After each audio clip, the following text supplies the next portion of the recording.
개장 전 꼭 확인해야 할 이슈앤 전략으로 정리해보겠습니다. 화요일 세 분과 함께 할게요.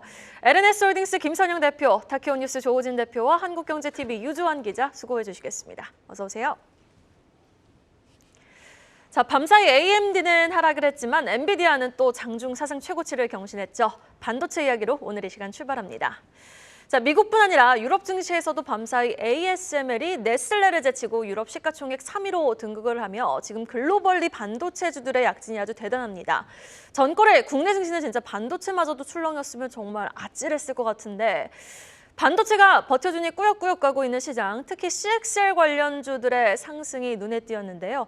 자, 일단 CXL 개념부터 한번 정리를 해보고 시작을 할까요? 김선영 대표님. 네, 요즘은 진짜 올해 투자를 한 사람들도 이제 중간중간에 나오는 개념들을 따라가게 되면은 정말 투자에 많이 늦춰지는 그런 시점인 것 같습니다. 반도체 업황 회복 기대감이 좀 계속 나오고 있는 상황이죠. 이 상황에서 차세대 메모리 인터페이스로 주목받고 있는 CXL이라고 이제 컴퓨터 익스프레스 링크라는 게 있는데 이거에 대한 관련주가 최근에 이제 연일 급등하고 있다는 그런 소식이 나왔습니다. 어제 관련주를 엮이는 오킨스전자 같은 경우는 상한가를 나왔고요. 그리고 네오셈 같은 경우는 28.79%, 엑시콘이 20.27% 등 관련주의 급등들이 일제히 나왔는데 일단 이 CXL DRAM 같은 경우는 이제 고성능 컴퓨팅 기기에 메모리를 거의 무한대로 확장할 수 있는 굉장히 좋은 어떤 컨셉의 메모리라고 보시면 될 것 같은데 최근에 어쨌든 AI라는 게 이제 핫하고 그리고 앞으로 상당 기간 동안 이제 AI라는 이 테마 가지고 이제 전 세계 시장에 돌아갈 거라 예상되는 만큼 차세대 AI 시대에서 차세대 메모리 인터페이스로 주목을 확 받고 있는 그런 상황입니다. 최근에 삼성전자를 비롯해서 이제 SK 하이닉스 등 반도체 기업들이 AI의 시대가 개화됐고 그리고 이제 더 업그레이드된 하드웨어의 출현으로 요즘에는 옛날이랑 다릅니다. 이제 고객 맞춤형으로 D램을 만들어 버리거든요. 이에 따라서 이 상황이 좀 앞으로 계속 이어질 거다라고 보고 있고 이런 추세가 좀 이어지고 있는 것 같은데 최근에 계속 이슈가 되고 있는 HBM 여러분 잘 아실 거예요. 여기에다가 CXL까지 뭐 저를 비롯해서 정말 많은 투자자들이 이걸 매일매일 뭔가 이제 공부를 해야 될 게 늘어나고 개념들이 나오고 있고 더 업그레이드 네 그렇습니다. 이렇게 이런 상황이기 때문에 참 이 공부를 좀 이어갈 필요가 있을 것 같습니다. 그래서 이런 상황이 계속 되는 만큼 확실히 이런 개념들을 좀 잘 잡고 들어가는 게 중요할 것 같다라고 생각하고 있습니다. 네, 삼성이 지금 심혈을 기울이는 게 바로 요 CXL D램이라면서요. 네, 맞습니다. 일단 삼성전자는 보통 이제 니어 메모리의 대표 주자로 불리는 HBM의 5세대죠. HBM3E 같은 경우도 이제 이름을 샤인볼트라고 부르는데 이것과 관련해서 최근에 이제 HBM 생산 능력을 2.5배로 확대하기 위해서 투자를 굉장히 많이 하고 있습니다. 이거 포인트죠. 시장이 어떻든지 반도체 시장이 어떻든지 간에 기업들이 투자를 이어간다는 부분. 우리나라는 항상 IMF에 이제 트라우마가 있는 국가이기 때문에 뭔가 안 좋을 것 같으면 투자 안 합니다. 근데 투자를 계속 진행하고 있다는 부분이 중요한 것 같고요. 누가 뭐라고 하든 상관없습니다. 아무리 언론에서 뭐라고 하든 누군가가 욕하든 상관없습니다. 그냥 대기업이 투자하면은 그게 답이라고 보시면 될 것 같고 특히 삼성전자 같은 경우는 이제 AI 열풍 속에서 다음 달 초에 이제 애플에서 비전 프로 또 추가적으로 소식이 있잖아요. 이에 따라서 최근 소프트웨어가 굉장히 좀 빠르게 발전하고 있는 그런 상황이라고 보시면 될 것 같습니다. 이에 따라서 새로운 형태의 맞춤형 D램이 선제적으로 좀 출시되고 있는데 여기에 좀 굉장히 좀 심혈을 기울이고 있다 좀 보시면 될 것 같고요. 이에 따라서 CXL 4개의 그 제품에 대해서 이제 상표를 출원을 하고 시장 공략에 적극적으로 나서기 시작을 했습니다. 특히 CXL 2.0 제품까지 출시해서 차세대 시장에 대해서 발빠르게 좀 이제 적응하겠다는 그런 전략을 가지고 있는데 또한 기존 제품보다 이제 정보 업그레이드를 훨씬 더 업그레이드한 저지연성 와이드 I/O DRAM이라는 게 또 있어요. 이걸 또 개발 중이고 이 D램은 모바일 기기에서 좀 많이 이용을 합니다. 주로 활용했던 이제 LPDDR 그 D램이라는 게 있는데 이것 대비해서 정보 이동 속도가 굉장히 빠릅니다. 이에 따라서 또 이런 부분도 체크해 보시면 좋을 것 같고 이건 참고로 이제 SK 하이닉스가 지난번에 애플의 비전 프로에 한번 실제로 공급한 사례가 있기 때문에 이것도 같이 묶어서 한번 기억해 보시면 좋을 것 같습니다. 지난 11일에 라스베이거스에서 이제 기자간담회했었어요. 근데 그때 당시에 이제 한진만 삼성전자 부사장이 직접 뭐라고 얘기했냐면 HBM과 LPDDR DRAM이나 CXL 같은 이런 것들을 현재 고객과 초기 논의 중 것까지 다 포함해가지고 이런 모든 아이디어들이 2, 3년 내에는 뭔가 현실화될 수 있을 것 같다는 그런 얘기를 하면서 본격적으로 개화될 시기가 앞으로 다가오니까 한번 좀 기대를 해달라 이런 얘기 했던 만큼 뭔가 지금 가만히 있는 게 아니고 계속 업그레이드가 되고 있다는 부분 체크해 보시면 좋을 것 같고 앞에서 말씀드린 대로 공부는 계속 이어가셔야 될 것 같다. 이 정도로 멘트 드리겠습니다. 네, 그렇게 하겠습니다. 자, 최근 우리를 깜짝 놀래켰던 기업 결합 있었죠. 폴리실리콘 업체인 OCI, 그다음에 제약사인 한미약품 결합 얘기 계속해서 나눠보도록 하겠습니다. 증권부의 유주환 기자 지금 여기 자리하고 있습니다. 통합 두 기업, 2종 기업 간 결합에 반대하는 쪽에서 법원에 집행정지 가처분 신청하면서 작업이 일단 멈춘 상태죠. 네, 맞습니다. 지난 12일에 두 그룹이 전격 통합을 발표를 했고요. 이에 대해서 이제 반대하는 측이 있습니다. 임종윤, 임종훈 이 두 명의 형제이신 현미약품 사장이 지난 17일에 수원지방법원에 신주 발행 금지 가처분을 신청했습니다. 자, 법원 판단에 따라서 앞으로 통합의 가부가 갈라질 수 있습니다. 자, 그런데 법원이 가처분을 인용할 경우 이 통합에 상당한 차질을 빚을 것으로 예상이 됩니다. 자, 통상적으로 이 같은 가처분 판결은 최소한 한 달 정도 좀 소요되는 것으로 알려졌습니다. 자, 이렇게 이례적인 이종 기업의 결합 시도 배경에 사모펀드가 자리하고 있다고 하는데 어떤 사모펀드가 구체적으로 어떤 역할을 했습니까? 네, 바로 라데팡스라는 사모펀드가 두 기업의 동반 경영을 먼저 제안했다라고 밝히고 있습니다. 이 펀드는 국내 대기업들이 상속 과정에서 과도한 세금 부담을 느끼게 되는데 이러다가 결국 국내 기업이 해외 자본에 넘어갈 수도 있겠다라는 위기의식을 이 펀드가 느꼈고 때마침 대규모 상속세 부담을 지고 있는 한미약품그룹과 OCI그룹을 매칭해주게 됐다라고 설명을 하고 있습니다. 대기업 오너가와 지배구조에 대해 상당히 좀 잘 이해를 하고 있는 것처럼 보여지는데요. 바로 이 펀드는 익히 잘 알려진 KCGI 출신들이 만든 펀드입니다. KCGI 출신인 김남규 대표와 신민석 부대표가 지난 2021년경에 PF 사업에 뛰어든 것으로 전해지고 있습니다. 자, 매칭에 이르기 전에 좀 간단한 경위를 소개를 시켜드리면요. 이들은 당초에 송영숙 회장과 임주현 사장이 보유한 한미사이언스 지분 11.78%를 자신들이 인수를 하려고 추진을 했었습니다. 자, 그런데 인수에 출자를 하기로 했던 새마을금고가 부동산 PF로 인해서 이제 뱅크론 후폭풍을 맞으면서 좀 출자가 어려워졌고요. 딜 성사가 어려워지자 이번에 묘수를 내서 OCI그룹과 이제 매칭을 해주게 된 것이라는 그런 내용입니다. 네, 라데팡스라는 어떤 국내 사모펀드네요. 라데팡스는 이제 프랑스 파리 인근에 있는 신도시 이름인데 거기서 따왔는지 모르겠네요. 제가 한 20년 전에 가봤었는데.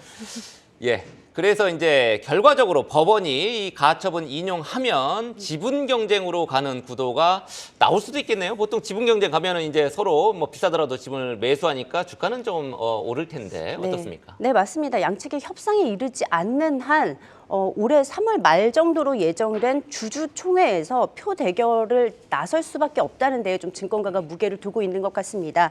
자, 지금까지의 정황으로 봤을 때는 송영숙 회장과 임주현 사장, OCI 또 라데팡스까지는 좀 한 패를 탔다라고 볼 수 있겠고요. 현재까지의 지분율 총합은 26.11%입니다. 또 임종윤, 임종훈 사장의 지분이 19.32%로 양 진영 간의 격차가 약 7%포인트가량 존재하고 있습니다. 자, 여기에 눈에 띄는 주주가 있습니다. 바로 지분 12.15%를 보유한 신동국 한양정밀 회장과 7.48%를 보유한 국민연금입니다. 자, 법원의 가처분 판결이 한 달가량 소요된다고 치면은 포면적으로 볼 때 3월 말 주주총까지는 한 달 정도밖에 시간이 남지 않았기 때문에 아마 지금 이 순간에도 아마도 치열한 물밑 포섭이 이루어지고 있을 것으로 예측을 해볼 수 있겠습니다. 자, 그렇다면 주주들은 누구의 손을 좀 들어줄까요? 네, 일단 시장이 평가하는 게 바로 주가로 좀 반영이 돼서 나온다는 점을 좀 고려를 할 때 보시면 이제 한미사이언스의 경우에는 통합을 발표한 이후에 처음에는 주가가 급등한 것처럼 보였는데 다시 내려오면서 거의 제자리로 돌아왔고요. 한미약품은 약 10%가량 빠진 상황입니다. 자, 주가 하락의 원인을 일각에서는 제약 바이오 산업의 특성에서 찾아보고 있습니다. 장기적으로 대규모 투자가 필요를 하고요. 단기 내에 성과 창출이 약간 힘들고 불투명한 이런 산업의 특성상 이 산업에 대한 이해도가 낮은 산업 기업들이 인수를 하게 될 경우에 좀 경영진 변경에 대한 리스크가 부각됐다는 게 현재 주가 하락을 좀 설명하는 쪽이고요. 물론 이 두 기업이 결합을 했을 때 긍정적인 측면도 찾아볼 수 있겠습니다. 이 딜을 자문한 라데팡스 쪽의 입장을 좀 취재를 했는데요. 이 사모펀드는 다른 주주분들이 통합, 공동 경영과 선진화된 이사회 중심의 독립 경영에 공감해 줄 것으로 기대한다라면서 투명한 의사결정 구조가 확립되면 주가에도 좀 긍정적인 영향을 미칠 것으로 예상한다 이런 입장을 전해왔습니다. 참고로 현재 국민연금의 한미사이언스 보유 목적은 단순 투자로 되어 있습니다. 바로 주총 안건의 의결권을 행사하는 정도, 이 정도로 이제 주주권을 행사를 할 수 있는데요. 만약 투자 목적이 한 단계 강화된 경영 참여로 변경될 경우에는 최고 의사결정기구인 국민연금 기금운용위원회가 주주권 행사 여부와 범위를 정하게 됩니다. 따라서 앞으로 국민연금 입장에 어떤 변화가 있을지 그 추이도 좀 지켜보시는 게 좋을 것 같습니다. 저는 신동국 회장의 입장이 더 궁금합니다. 네, 맞습니다. 아직까지는 좀 입장을 밝히지 않는 상황입니다. 네. 네, 알겠습니다. 자, 한미약품과 OCI 관련해서 통합이 안개 속에 있다. 지금 우군 확보전에 힘을 쏟고 있다라는 소식 전해드렸습니다. 이어서 어제 우리 시장에서 큰 관심을 받았던 또 하나의 섹터 살펴볼까요? 갤럭시 S24 출시 이후 삼성이 절대 반지 갤럭시 링을 꺼내들면서 관련 부품주를 묶인 기업들이 아주 요동을 쳤던 하루가 또 전거래 일이었는데요. 자, 갤럭시 링이 그렇게 획기적인 건지 또 관련주는 어떤 종목들이 있는지 궁금합니다. 조우진 대표님. 지난주 목요일 날 삼성전자 갤럭시 S24를 출시를 했는데 일단은 기능을 썼을 때는 상당히 이제 시장에서 호평을 받았습니다. 근데 시장에서 호평을 받은 것은 이제 매출과 향후 전망에 대해서로 이어지기 때문에 금요일 날 이어서 또 금요일 날 뭐 전 세계 반도체 시장 갔다가 붐업을 하는 몇 가지 뉴스가 나왔죠. 그러면서 이제 월요일 날 어저께 장중에 삼성전자가 많이 이제 올라갔고 관련된 주식도 올라갔습니다. 제가 전에 설명드린 했는데 갤럭시 S24에 보면 이제 서클 투 서치를 해가지고 화면에다 이제 서클을 그리면 그 안에 들어가 있는 객체를 갖다 찾아줍니다. 근데 참고로 이거는 삼성전자가 자체로 개발한 건 아니고요. 구글이 개발을 한 것입니다. 근데 삼성전자랑 구글이 밀접한 관계를 갖고 있으니까 그거를 채택을 해서 이제 이번에 들어온 것이고요. 다른 데서 다른 스마트폰 업체가 서클 투 서치를 쓴다고 해서 실망할 필요는 없습니다. 구글과 삼성전자는 이런 관계이긴 한데 사실 구글 입장은 삼성전자를 제외한 다른 이제 후보가 사실상 없는 상황입니다. 왜냐하면 이제 화웨이가 있는데 화웨이는 아시다시피 미국에서 엄청난 핍박을 받아서 미국에서 판매를 못하기 때문에 사실 구글 입장에서 삼성전자를 적극적으로 이제 띄워줘야 되는 상황입니다. 왜냐하면 삼성전자를 띄우지 않으면 아이폰이 전 세계 시장을 갖다 플래그십 스마트폰을 잠식하기 때문에 구글과 삼성전자 관계는 그렇게 이제 진행할 수밖에 없다는 걸 인지하시면 좋겠고 그 외에도 구글 노트 어시스트라든지 그 다음에 사진을 찍었을 때 거기에 대해서 거의 뭐 포토샵 수준으로서 편집을 할 수 있다든지 이런 것들이 호평을 받으면서 갤럭시 S24가 8년 만에 KB의 증권으로는 8년 만에 최대 판매가 예상된다라고 밝히고 있습니다. 이런 거는 이제 삼성전자가 전체적으로 삼성전자 스마트폰이 소속된 DX 사업뿐만 아니라 그 다음에 여기에 이제 다른 AP 그리고 이제 파운드리 사업부도 다 영향을 미치기 때문에 삼성전자 전체적으로 큰 호조가 된다고 볼 수가 있고 이 온디바이스 결국 온디바이스를 구현한다는 자체가 이제 큰 이제 역할을 하기 때문에 여기에 제주반도체, 메커스, 테크잉 등이 5거래 기준 어제뿐만 아니라 5거래 기준 때 지금 자막에 나온 데 이렇게 엄청난 주가를 갖다가 수익률을 상승했습니다. 여기에 삼성전자 동시에 갤럭시 링이라는 걸 만들었는데 링이라는 반지를 갖다 끼우면은 반지를 통해서 생체 정보를 갖다 다 흡수를 하면서 다른 식으로 이제 활동을 반경을 넓힐 수 있습니다. 이에서 갤럭시 링을 같이 만든 또 인터플렉스, 갤럭시 링에 역시 이제 PCB 같은 게 들어가야 되는데 원형 PCB가 플렉시블한 PCB가 들어가야 되는데 여기에 이제 갤럭시 링을 갖다 제조한 인터플렉스가 또 큰 수익률을 상승을 거뒀습니다. 그래서 전체적으로 아직까지는 되게 좋은데 이것들 주목하시면 좋겠고 그다음 우리가 주목해야 될 거는 아까 말씀드린 삼성전자의 갤럭시의 경쟁사는 아이폰이죠. 근데 아이폰이 과연 아이폰 16에는 이제 이런 온디바이스 AI 기능을 갖다가 얼마만큼 내놓을지가 주목되는데 AI 기능이 있었어요. 옛날에도 시리가 있고 삼성전자 빅스비가 있었는데 시리나 빅스비는 챗GPT 기반의 AI가 아니에요. 그러니까 헛심을 쓴 거예요. 근데 이거를 삼성에 민첩하게 때려 없애고 다시 이제 챗GPT 기반의 이번에 온디바이스를 했는데 아이폰 역시 이런 기능으로 추가한다고는 알려져 있습니다. 이게 실제로 어떻게 실현될지는 아이폰 16이 나오면은 삼성전자의 갤럭시 24가 얼마만큼 더 롱런할 수 있을지 거기에 가늠세로 보시면 되겠습니다. 반지의 크기는 조절할 수 있겠죠? 아니 당연하죠. 네. 네, 알겠습니다. 이렇게 호평이 쏟아지고 있는 갤럭시 S24 그리고 갤럭시 링까지 관련 부품주들 그리고 판매량 추이에 따라서 어떻게 좀 주가가 연동돼서 움직임을 보이는지 지켜보셔야겠습니다. 계속해서 김산영 대표님이 준비한 소식도 살펴볼까요? 어제 정부가 생활규제 개혁 방안을 내놨습니다. 이 대형마트에 적용하는 공휴일 의무 휴업 규제를 폐지하고 영업 제한 시간에 온라인 배송을 또 허용키로 하면서 이마트와 롯데쇼핑 같은 관련주들이 강세를 보였는데요. 자, 자, 추가적인 상승 계속 이어갈 수 있을까요? 김선영 대표님 좀 어떻게 보셨어요? 일단 기업별로 조금 차별화가 나올 것 같습니다. 뭐 상황에 따라 좀 달라질 수 있을 것 같고요. 원래는 이제 그런 지역 상권 그리고 이제 시장을 살리기 위한 의도로 시작했었죠. 그래서 특정 공휴일에 대형 마트를 의무로 이제 휴업하는 규정이 있었습니다. 근데 사실 뭐 여러분 다 아시겠고 저도 마찬가지겠지만 이제 다들 휴업하는 그날에 그 시장 잘 안 가시잖아요. 다 이제 쿠팡하시거나 마켓컬리 하시거나 이제 오아시스 마켓하는 그런 상황이 연출돼서 오히려 이게 좀 의미가 없어진 상황에서 다시 원래대로 돌아간 상황이라고 보시면 될 것 같습니다. 오히려 그러다 보니까 기존의 오프라인 강자였던 이마트가 어제 정도는 좀 단기적으로 좀 좋은 모습 보여줬는데 물론 좀 돌림이 있었습니다. 근데 좀 좋은 모습 보여줬고요. 같은 기간 동안 롯데쇼핑 같은 경우도 4%좀 올라가는 안정적인 흐름을 보였는데 일단 이 두 기업 위주로 좀 보시면 될 것 같습니다. 네, 공휴일 의무 휴업, 뭐 이 제도가 저는 지금까지 나온 제도 중에서 가장 바보 같은 정책이라고 생각합니다. 이거 만든 국회의원들 좀 반성 좀 했으면 좋겠고요. 이거 골목 상권 살리지도 못하면서 소비자만 골탕 먹이는 이런 법이었고 이게 좀 추진이 완벽하게 좀 됐으면 좋겠습니다. 자, 증권가 수혜주들은 일제히 오르긴 했습니다만 증권가 시선 왜 엇갈렸죠? 일단 사실 저도 이번 전망에 대해서 조금 어느 정도 공감을 하고 있는 부분이 기업의 상황 따라서 좀 사실 많이 다릅니다. 왜냐하면 그동안 너무 쿠팡이 많이 치고 올라왔고 이제 쿠팡에 대해서 많이 밀려가지고 이제 거의 비상경영을 하고 있는 체제이기 때문에 이건 좀 달라질 수 있을 것 같고요. 아무래도 실적 부진이 예상되는 부분이 제일 이유가 큰 것 같습니다. 지난해 4분기 기준 연결 매출액이 이마트 같은 경우는 YOY로 1.8% 증가한 7조 6,114억 정도가 이제 발표될 것으로 예상이 되고 있는데 영업이익은 오히려 손실이 좀 나올 거다라는 얘기가 나오고 있습니다. 한 310억 정도 살짝 뭐 적자 전환이긴 한데 그렇다 하더라도 찜찜하죠. 그래서 이런 부분이 좀 예상이 되고 있는 상황이고 아무래도 이제 기존의 할인점 기존점의 성장률 추정치가 좀 안 좋습니다. 이에 따라서 이마트는 군데 좀 많이 이제 영업점들을 폐지하고 있는 그런 상황이고 비용을 좀 줄이고 있는 그런 상황인 것 같은데 일단 이런 상황이다가 스타벅스를 운영 중인 SCK 컴퍼니 같은 경우도 뭔가 영업 실적 개선이 예상보다는 조금 더딘 그런 느낌이 좀 있습니다. 이에 따라서 좀 문제가 있고 전 사실 제일 찜찜한 게 뭐냐면 신세계 건설인데 이게 이제 PF부실화 우려가 나오면서 좀 조금 이슈가 나오고 있는 것 같아요. 제가 어제 한국경제 우리 신문에서도 좀 이걸 다뤘던 걸로 기억하는데 일단 이 부분을 좀 집중적으로 모니터링 하셔야 됩니다. 신세계 유통업체인데 되게 생뚱맞게 건설 쪽을 신경 써야 되는 이런 상황이 있기 때문에 신세계 쪽은 좀 지켜보셔야 될 것 같고요.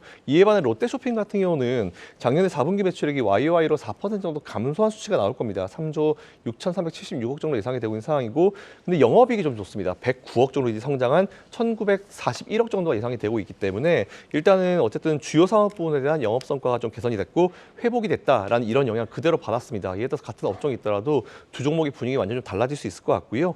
할인점 자체가 이제 슈퍼마켓과 통합 매입 효과로 봤을 때는 아무래도 이제 매출 총이익 지표 개선 추세가 좀 계속 나타날 것 같습니다. 그리고 이 부분이 좀 긍정적인 영향을 미칠 것 같고 신세계와는 좀 다르게 주요 자회사들이 좀 뭔가 사고만 안 치면 뭐 이런 부분이 좀 이어지고 또 최근에 또 롯데 하이마트 같은 경우는 잘 아시겠지만 점포 구조조정하고 있잖아요. 근데 이 구조조정이란 걸 무조건 안 좋게 볼 게 아니고 비용을 줄여드는 효과가 있으니까 이 부분 체크하셔가지고 투자해 보시면 좋을 것 같습니다. 네, 결과적으로 이제 대형 유통사들은 실적이 이제 주가 흐름을 좌우할 것이다. 이런 이제 분석을 내놓으셨고요.